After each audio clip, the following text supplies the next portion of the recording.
उस दिन पूरा स्वर्ग लोक कांप गया जब श्री हरि विष्णु ने देवर्षि नारद से कहा, नारद, तुम नहीं बल्कि मृत्यु लोक पर रहने वाला एक साधारण सा किसान मेरा सबसे बड़ा परम भक्त है। ये सुनते ही नारद मुनि के पैरों तले जमीन खिसक गई। आखिर ऐसा क्या हुआ कि साक्षात भगवान विष्णु ने एक साधारण से किसान को अपना परम भक्त बताया और 24 घंटे नारायण नारायण जपने वाले नारद मुनि का घमंड चकनाचूर कर दिया। ये कहानी उस समय की है जब नारद मुनि को अपनी असीम भक्ति पर अहंकार होने लगा था। उन्हें लगने लगा कि इस पूरे ब्रह्मांड में श्री हरि का उनसे बड़ा कोई भक्त हो ही नहीं सकता। इसी घमंड और जिज्ञासा के साथ लोक लोकांतर का चक्कर लगाते हुए वे साक्षात बैकुंठ धाम पहुंचे और अभिमानी होकर श्री हरि विष्णु से पूछ लिया, प्रभु, इस पूरे संसार में आपका सबसे बड़ा भक्त कौन है? तब भगवान विष्णु ने मुस्कुराकर उस गरीब किसान का नाम लिया। नारद मुनि का अहंकार आहत हुआ। सच्चाई जानने की बेचैनी में उन्होंने भेष बदला और धरती पर जाकर उस किसान की जासूसी करने लगे।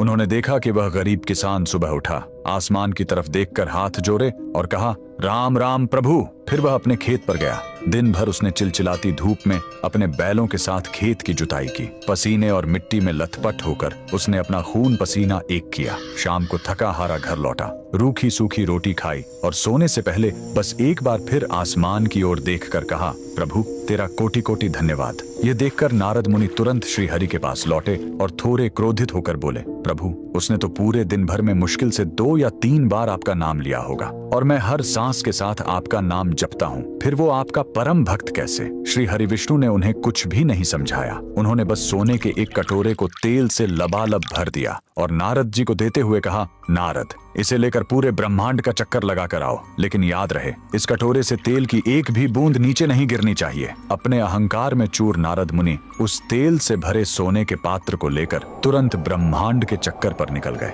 उनका पूरा ध्यान बस उस कटोरे पर था कि कहीं तेल छलक ना जाए। परिक्रमा पूरी करके वे वापस लौटे और गर्व से सीना चौड़ा करके बोले, प्रभु, देखिए, मैंने तेल की एक बूंद भी नहीं गिरने दी। तब भगवान विष्णु ने शांत स्वर में पूछा, नारद, बस इतना बताओ कि इस पूरी परिक्रमा के दौरान तुमने कितनी बार मेरा नाम लिया? नारद जी हिचकिचाते हुए बोले, प्रभु, आपने तो मुझे इस काम पर लगा दिया था, मेरा सारा ध्यान तो इस कटोरे पर था, तो मैं आपका नाम कैसे लेता? श्री हरि विष्णु मुस्कुराए और बोले, नारद, उस गरीब किसान के सिर पर भी गृहस्थी, परिवार और कर्म का ऐसा ही तेल से भरा हुआ भारी पात्र रखा है। वह दिन भर अपनी जिम्मेदारियों और कर्मों का भारी बोझ उठाता है, लेकिन फिर भी उस भयंकर संघर्ष के बीच वो मुझे याद करना नहीं भूलता। और तुम तेल के एक छोटे से पात्र के बोझ में ही अपने प्रभु को भूल गए। उसी पल देवर्षि नारद का सारा अहंकार आंसुओं में बह गया। वे समझ गए कि कर्म ही सबसे बड़ी पूजा है। उन्होंने श्री हरि विष्णु के सामने हाथ जोड़कर क्षमा मांगी। तो कमेंट्स में जय श्री हरि विष्णु